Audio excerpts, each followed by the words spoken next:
Hi guys, welcome to another class of MrLopezClasses.com. Today we are going to start with the first episode of our book of corrosion, marine corrosion. And today we are going to talk about the molecular and chemical theory. Mr. Lopez, why you start the majority of your courses, the majority of your books with the chemical analysis? My friends, because this is the only way to understand what happened. For example, why I start the intro class with chemistry? It's simple because in intro, I want that you learn that not all the materials, not all the metals, not all the alloys are good for marine environments. I want that you understand that if you select improper materials and proper alloys, or if you combine the similar metals, you can create or you can accelerate phenomena like corrosion. For that reason, in intro is fundamental. Start the class with the chemical theory. In electricity, my friends, I start electricity always with this analysis. Why? Because the only way to understand the flow of electrons is if you understand what happened in the atom, what happened with the electrons in the atom, what happened with the electrons in a molecule, and what happened with the electrons in an alloy when you have a combination of different metals. How is the flow of electrons? Without chemistry, it's impossible to understand what is the meaning of isolators, what is the meaning of conductors, and what is the meaning of semiconductors in electronics. In gas and diesel, exactly the same. For that reason, I start the majority of my courses with the chemical analysis, with the study of the periodic table.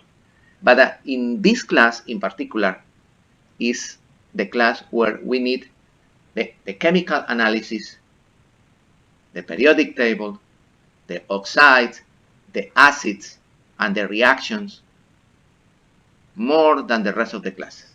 Because this is the moment where we are going to use all the concepts that we learned before in previous classes, in previous courses, and now we are going to put in practice everything. For that reason, in this class, it's mandatory review those concepts. Mr. Lopez, I remember that one in intro. Okay, better for you. But I have a lot of students from other countries that this is the only class that they take. For that reason, I am going to pass quickly about those concepts. It's good for you. You can repeat, you can reinforce those concepts, and after that is easy advance in this course. This course is hard. It's not difficult. It's hard because you need to study. You need to stop the video, and you need to start the video again, and come back and check again, and copy a lot of information that I gave in each episode in each class. Each episode is basically a regular class of 4 hours in my regular classroom, in my face-to-face classroom. Each episode of 40 minutes is equivalent to a class of 4 hours. For that reason, you need repeat the video 1 time, 2 times, 3 times or more, and copy a lot of information that I gave in each video. Alright, my friend, we are going to start quickly the analysis of the molecular analysis of the matter. Okay, my friends, matter. Everything around you is matter.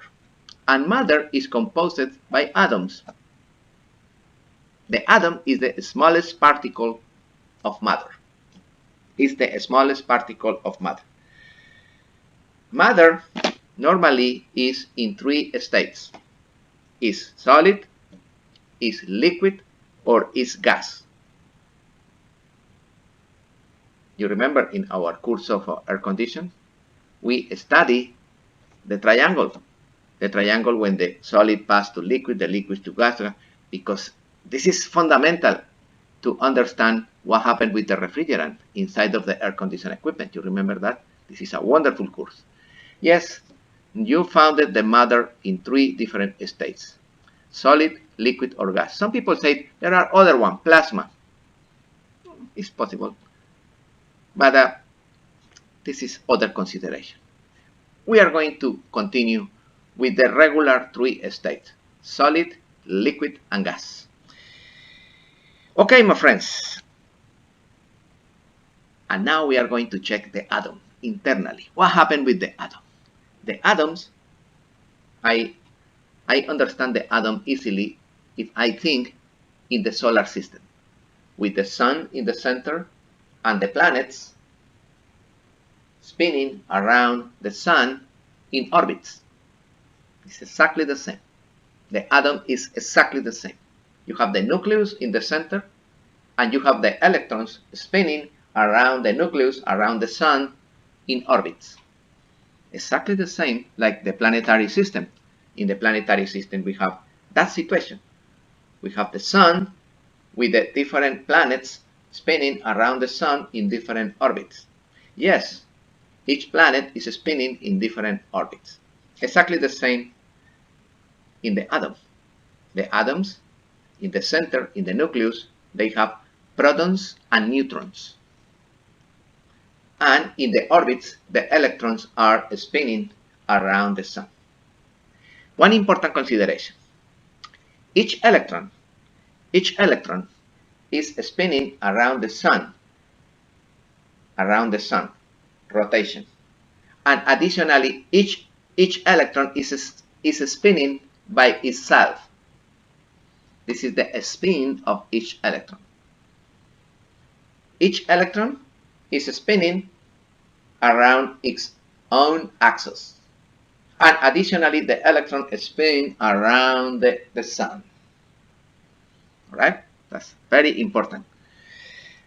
Okay, my friends, those are the atoms. The majority of the atoms, not the majority, all the atoms, they have the same amount of protons in the nucleus than the electrons in the orbits. This is the atomic number. You remember that definition, the atomic number?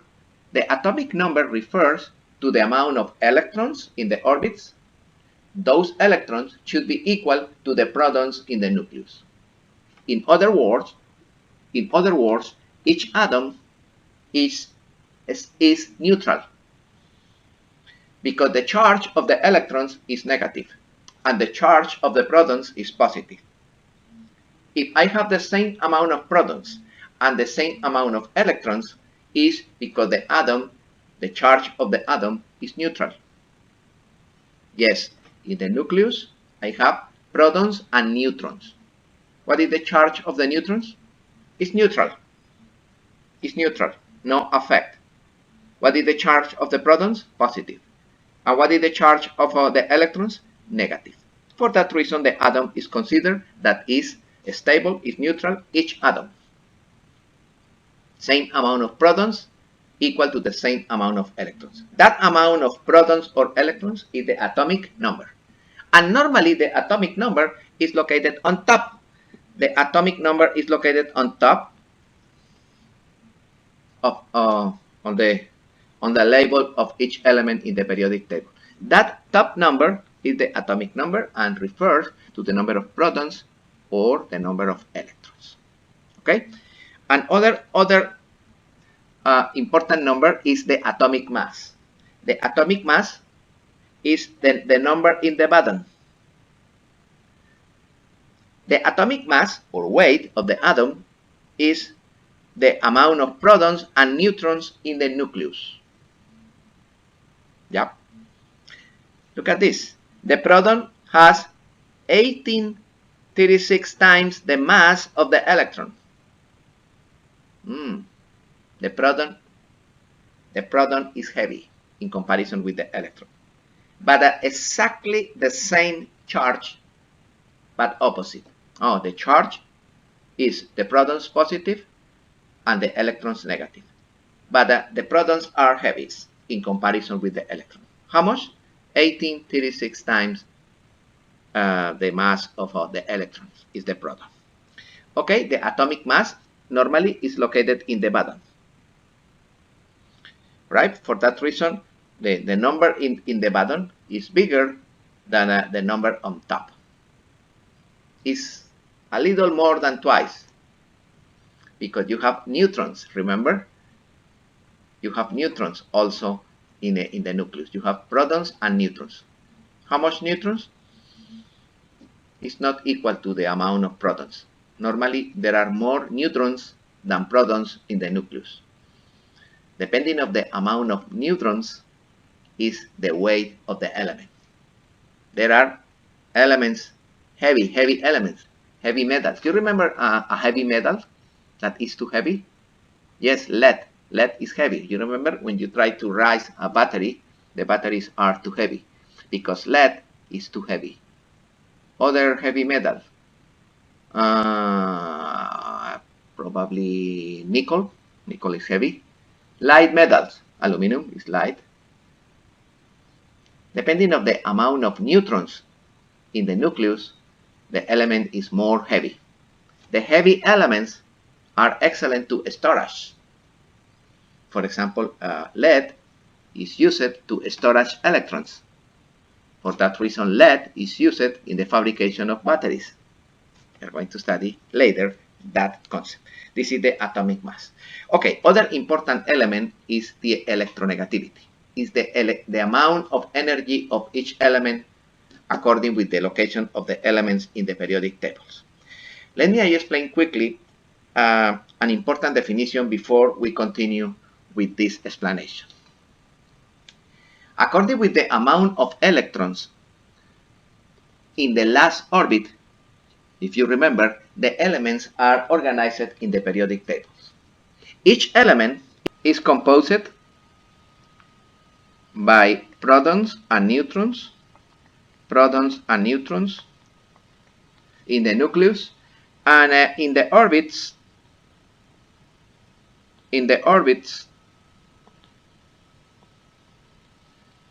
the elements have electrons.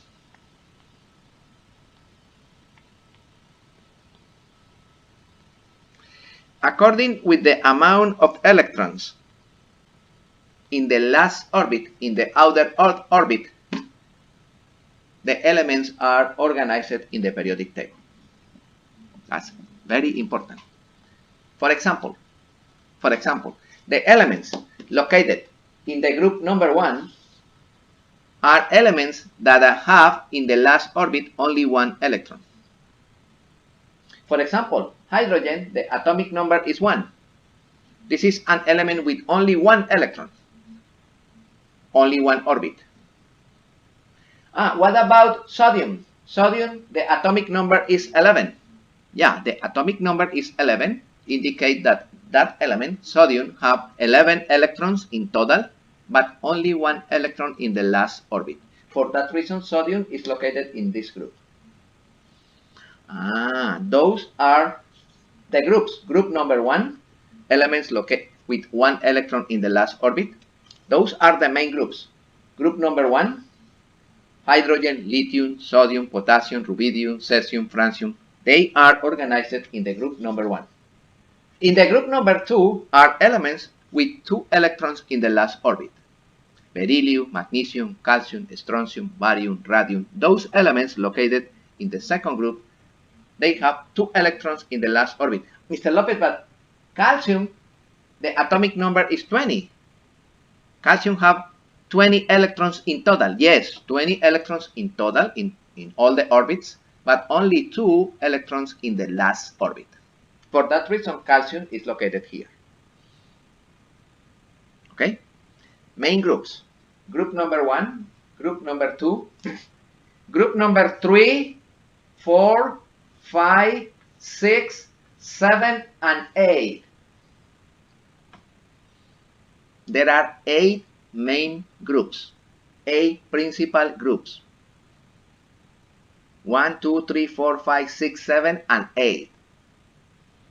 Okay? What is the meaning of that?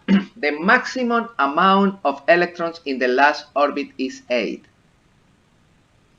The elements with 8 electrons in the last orbit, they are considered stable.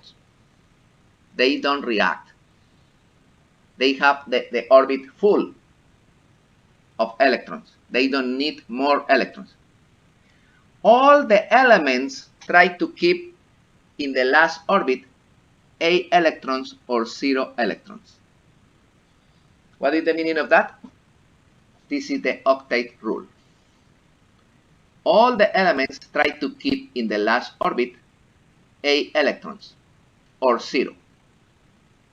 This is the octet rule. Once again, we are going to return. Group number 1, 1 electron in the last orbit. Group number 2, all of those elements have 2 electrons in the last orbit. Exactly the same with the group number 3, 3 electrons in the last orbit. 4, 5, 6, 7, and 8. What happened with this group? Located in this section. Those are transition metals. And we are going to talk later in this episode about those transition metals. They are located in this specific group. Okay, my friends? This is important. All right, my friends. First consideration in order to organize the elements in the periodic table. The elements are organized in the periodic table according with the amount of electrons in the last orbit. According with the amount of electrons in the last orbit, 1, 2, 3, or 8, they are located in the group 1, in the group 2, in the group 3, 4, 5, 6, 7, and 8.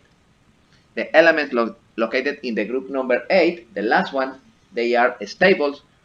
Normally, those elements are gases. They are called noble gases. Nobles because they don't need work. You know the noble people? The noble people, no work, no pay rent, no pay bills. They are relaxed. They don't need work. They are noble. The rest of the people work for them.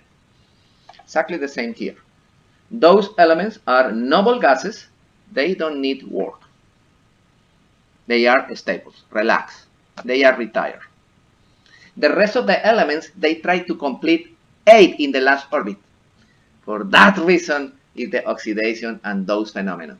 Because they try to work in the environment to get the additional electron that they need or the additional 3 electrons in order to complete 8 in the last orbit. Or 0. Okay? According with the amount of electron in the last orbit and according with the orbits. Look at this. The element located in this top, they only have 1 orbit. Hydrogen and helium, they have only 1 electron in hydrogen, 1 electron in the last orbit, and only 1 orbit. And this one, helium, have the atomic number is 2, and that element have only 1 orbit. What is the meaning of that? It's only 1 orbit with 2 electrons in the last orbit for helium, that element. The atomic number is 2, but it's located in the period 1. This is the meaning of periods. It's according with the amount of orbits. Yeah? What is the meaning of the periods? When you check the periodic table, each row is called a period. All the elements in the same period have the same amount of, have the same number of the same atomic orbitals. For example, the red ones, this and this, only have 1 orbit. The orange, they have 2 orbits. The green ones, they have 3 orbits. The blue ones, 4 orbits. And this one, 5 orbits. And the elements are organized in different orbits. All the elements in the second row, in the second period, they have 2 orbits. Yeah. This is the organization of the periodic table. It's according with the groups, verticals, and according with the periods, horizontal. Finito. Okay, my friends. Very, very important. Okay, if you check the elements with 7 electrons in the last orbit, they only need 1 more electrons to be stable. The elements located in the group number 6, oxygen, sulfur, selenium, tellurium, polonium, those elements in the group number 6, they only need 2 additional electrons to be stable. This is important because I'm going to explain right now the molecules and the compounds. And we are going to try to understand what is the meaning of that. What is the meaning of molecules? And what is the meaning of a compound? According with the amount of electrons in the last orbit, the element is considered an element with high energy or low energy. High electronegativity or low electronegativity. The elements with more electrons in the last orbit, they have more energy, more electronegativity. For example, we are going to check the elements located in the group number 7. Fluorine, chlorine, that group, number 7. Those elements only need 1 additional electrons to be stable. Those elements, they have high level of energy. They have high electronegativity. Normally, in the environment, those elements, fluorine, chlorine, bromine, they absorb the extra electron from other elements in the environment. They attack the other elements and absorb that electron. What type of elements are the preferred elements for those elements in the group number 7? Oh, I prefer elements with 1 electron in the last orbit because immediately they attract that extra electron and the molecule is stable. Yes, this is the creation of molecules. And right now I am going to explain what is the meaning of that. We are going to create molecules and compounds. For example, we are going to create a molecule that is stable. You remember the molecule of salt when you use salt in your home to prepare food? You remember the formula for salt? Is sodium and chlorine. Oh, how many electrons have sodium in the last orbit? Sodium is located in the group number 1, only 1 electron in the last orbit. What about chlorine? How many electrons have chlorine in the last orbit? 7 electrons in the last orbit. 7 electrons in the last orbit. What element have more electronegativity, more energy? What element have more electronegativity? According with the table that we have here, more energy. In that table, the electronegativities is energy, is voltage. Look at this, fluorine have 4 millivolts. This is the energy. Fluorine is the element in the periodic table with maximum electronegativity. What about oxygen? Oxygen have 3.5. It's high energy. What is the element with lower electronegativity in the periodic table? It's francium with 0.7 millivolts. In other words, the element located in this corner, they have the low level of electronegativity, and the elements located here, they have the higher level of electronegativity. For example, oxygen have 3.5. And for example, all of those elements, rubidium, cesium, francium, strontium, barium, radium, all of those elements in this corner, they have low level of energy. Yes, my friends, the element with the minimum level of energy is francium with 0.7, and the element with maximum level of energy is fluorine. If you check fluorine, oxygen, and chlorine, oxygen 3.5, fluorine 4.0, and chlorine 3.0. Those are the elements with maximum level of energy in the periodic table. Those elements attack the rest of the elements. Yes, for that reason, the oxygen attack the rest of the element, oxidize everything. For that reason, the chlorine destroyed everything. You remember what happened with the metals when the chlorine attacked the metal? Not only the metals, your clothes. Too much chlorine and the color disappeared because chlorine have a high level of energy. And what about fluorine? Hi, my friends. You remember in our course of air condition? Fluorine destroyed everything, attacked everything, destroyed the molecules of oxygen in the environment.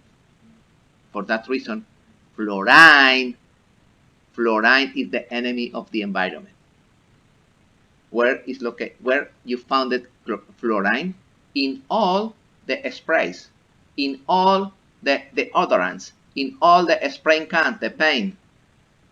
If you have a spray odorant, a spray paint, each time that you release the spray, you release fluorine to the environment and you destroy the environment. You remember the Freon, the refrigerant in air condition? That refrigerant is fluorine, chlorine, and hydrogen and nitrogen. Nitrogen is high level of energy. Hydrofluorocarbons. This is the composition of a refrigerant. A lot of fluorine, chlorine, carbons. Not good for the environment. Yes, my friends. The element with higher electronegativity attack the elements with lower electronegativity. And we are going to return to our example about the molecule of sodium and chlorine, salt. Okay, the element with less energy release the electron. What happened with this electron in the last orbit right now is 0. And what happened with this element in the last orbit is 8. And the molecule is stable. This is a perfect molecule. It's stable. This is salt. And this is the formula. This is a perfect molecule. Yes, this is one element of the group number 7 with one element of the group number 1. Good combination. Give me an example of other perfect molecule. Give me an example of other perfect molecule. Yes, water. Water is a perfect molecule. Water is basically oxygen with 2 hydrogens. Oxygen, how many electrons have oxygen in the last orbit? 6. And how many electrons have hydrogen in the last orbit? Only 1. Okay, what element have more electronegativity? Oxygen. What element attract? Oxygen. What element have low electronegativity, low energy? Hydrogen. Okay, hydrogen release the electron. Hydrogen release the electron. Oxygen complete 8. And hydrogen 0 and 0. And the molecule is stable. Perfect. This is another great example of a perfect molecule. This is another great example of an stable molecule. Okay, we can analyze other molecules. What about the molecule of oxygen in the environment? The oxygen that you breathe. What is that molecule? Is single oxygen or O2? Is O2 oxygen? Is O2. Okay, we are going to analyze what happened with O2. How many electrons have oxygen in the last orbit? 6. No? How many electrons need oxygen to be stable? How many electrons need oxygen to be stable? 2. In this particular case, they create a special relation. They said, okay, we are going to share 2 electrons all the time. And we are going to complete 8 and 8. We are going to share 2 electrons and both of them, they have 8 electrons. That type of relation is a covalent bond. It's not strong, it's not permanent, it's semi-permanent. is covalent. It's not good bond. But for example, this molecule, this is permanent because the sodium released the electron and bye-bye. It's easy when you have salt, separate with your fingers the sodium and the chlorine. No, my friend. You need a special process to separate the chlorine and the sodium. You need a hard process, expensive process. It's not easy. In the water, it's an unstable molecule. It's easy to separate the molecules of hydrogen and oxygen? No, my friends, it's not easy. You need a special electrolysis process to separate those elements. Those type of relations, permanent relations, they are ionic bond because it's permanent. It's not temporary. This relation covalent is temporary. For that reason, it's easy to separate the atoms of oxygen in the molecule, separate the atoms in the environment. For that reason, when you release fluorine or chlorine in the environment, that chlorine separates the oxygens and destroys the molecules of oxygen. What happens when the molecule of oxygen is separated? Right now you have one free oxygen. That free oxygen is combined with other oxygen and create O3. This is ozone. This is ozone. It's O3. And there are two types of ozone.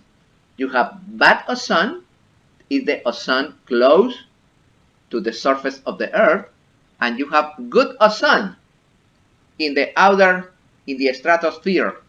That ozone, the higher ozone, is good because reflect the UV rays.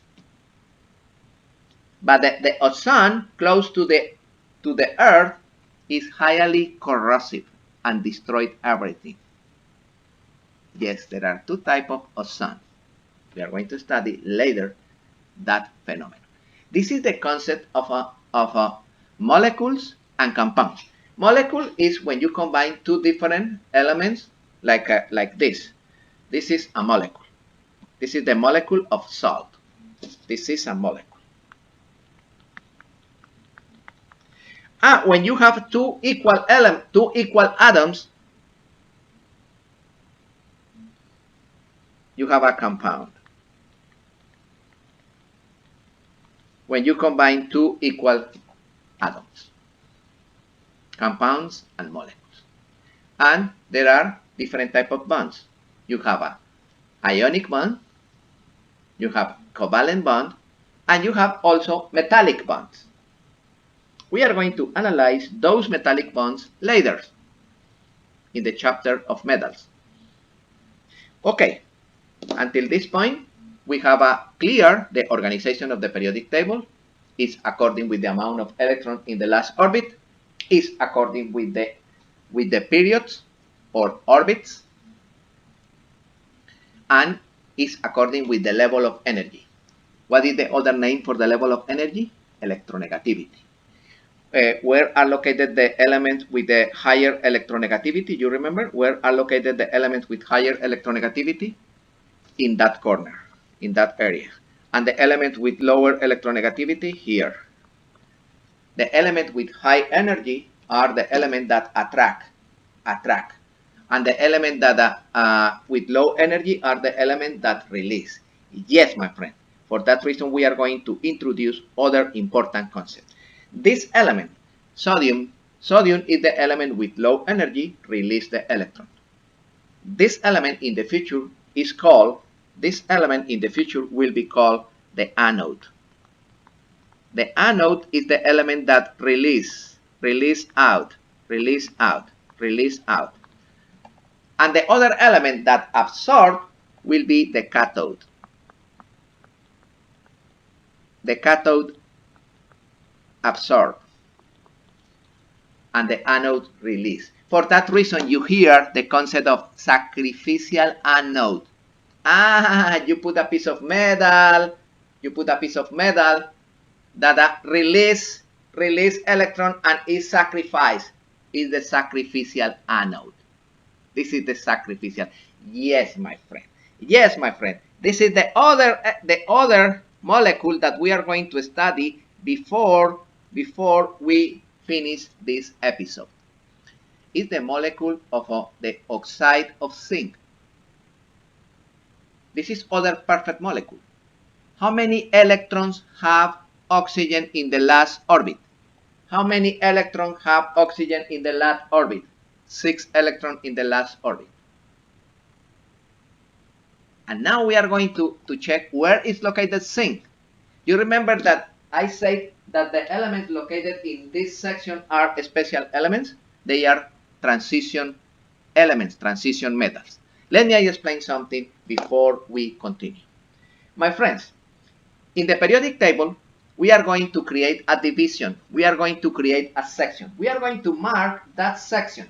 You see, here, here, here, and here. In the bottom of boron, in the bottom of silica, in the bottom of arsenic, in the bottom of tellurium, in the bottom of arsenic. And we create that division. The elements located below the divisions are considered metals, and the elements located over the division are considered non-metals. This is the division in the periodic table. Those are metals and those are non-metals. Okay, in the future we are going to keep in consideration that those elements are metals. Oh, Mr. Lopez, what happened with hydrogen? It's located in the side of the metals, but it's not a metal. Yes, this is the only element that is located over there only because the structure. Because that element only have one orbit and one electron. It's located over there, but it's not a metal. It's the only one. That element should be located over there, but it's here because the structure. All right. The rest of them, they are metals. Okay. The elements, that's the division. You remember? Located here, metals. Located over there, non-metals. Okay.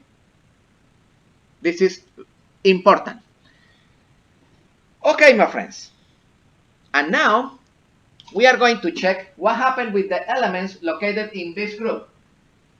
The element located in between this and this one and copper, they have 3 electrons in the last orbit. And the element located in this small group, zinc, cadmium, and mercury, they only have 2 electrons in the last orbit. The element located in this small rectangle, single rectangle, zinc, cadmium, and mercury, they have 3 electrons. They work with 2 electrons in the last orbit. 2 electrons in the last orbit. And the element located in between this and this, all of those metals, they work with 3 electrons in the last orbit. All of them, they are called transition metals. All right? Once again, what happened with this small group, zinc, cadmium, and mercury? They have only 2 electrons in the last orbit. Okay. I am going to check what happened when the oxygen attacks zinc. What happened when the oxygen attacks zinc? Oxygen and zinc. All right. I have oxygen here with 6 electrons in the last orbit.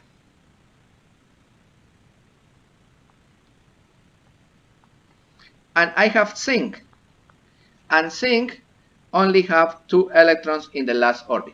What element have more energy? Oxygen, because oxygen is located over there in that corner of the periodic table. And what about zinc? Zinc have less energy because it's located below of the division in the periodic table. Okay, zinc release those electrons. Oxygen complete A and zinc 0. And this is a perfect molecule. This is oxide of zinc. The oxide of zinc is easy for the oxygen combined with zinc because attract easily those through two additional oxygens. What happened when oxygen try to combine with the other metals different like a zinc? For example, copper. Look, copper, where is located copper in the periodic table? Copper is located here in the transition metals. Iron is located here. Chromium is located. The majority of the important metals are located here. They work, the majority of them, with 3 electrons in the last orbit. Oh, how is the molecule of the oxide of aluminum, or oxide of iron, or oxide of copper? Let me check. Oxide of copper. This is the molecule.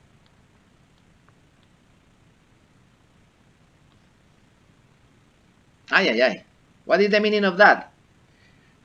You need, ay, ay, ay. It's complicated, no? It's complicated because how many oxygen do you have? You have 3 oxygens. 3 oxygens. How many electrons each oxygen in the last orbit? 6 electrons each oxygen in the last orbit. And what about the copper? How many electrons in the last orbit each copper? Each copper have 3 electrons in the last orbit. Okay. What element have more energy? What atom? Oxygen or copper? Oxygen. Oxygen have more energy attract. Oxygen is the cathode, and in this case, copper will be the anode, release the electron. Okay. Copper release 2 electrons here, and 1 electron over there. Other 2 electrons here, and 1 electron over there. And right now the molecule is stable, and this is oxide of copper. Oxide of copper, and it's a perfect, but it's complicated, no? For example, suppose that this is the oxygen in the environment looking for 2 additional extra electrons for the last orbit, and found different metals in the environment. Copper, aluminum, iron, all of them with 3 electrons in the last orbit, and 1 piece of zinc. What do you think that is better for the oxygen? What is easy for the oxygen attack? Oh, I prefer the zinc because I only need 1 zinc and I complete 8 and bye-bye. Oh, if I am the oxygen and only found copper, I need call with my cell phone other additional 2 additional. Oh, my friend, we have a party tomorrow with a couple of coppers. Can you call other 2 oxygen? You need make a lot of phone calls to attack the other metal. Yes, my friends. For that reason, zinc is used to protect the rest of the metals. For that reason, you put a piece of zinc over the copper, over the propeller, or a piece of zinc over the rudder, or a piece of zinc on the shaft. Yes, copper, iron, aluminum, and you protect with a piece of zinc.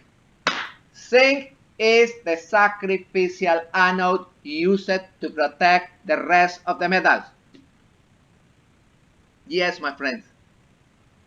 Mr. Lopez, can I use cadmium or mercury? No, cadmium is poison, papi, and it's too expensive, and it's used to fabricate batteries. I'm going to explain later. And mercury is poison also, and it's liquid. That's not good. What about the elements in the group number 2? Be careful with those metals in the group number 1 and 2. Those are alkali metals. Alkali metals. The majority of the alkali metals, they react when they are in contact with water. Only magnesium not react. For that reason, magnesium is other good sacrificial anode used in marine environment, especially if the boat is used with fresh water. Yes, with fresh water, magnesium is a good sacrificial anode. And zinc is used in salt water. Wonderful! I like it. You like that explanation? Now you understand why those pieces of sacrificial metals are located are located in the hull of your boat, because those are excellent sacrificial materials.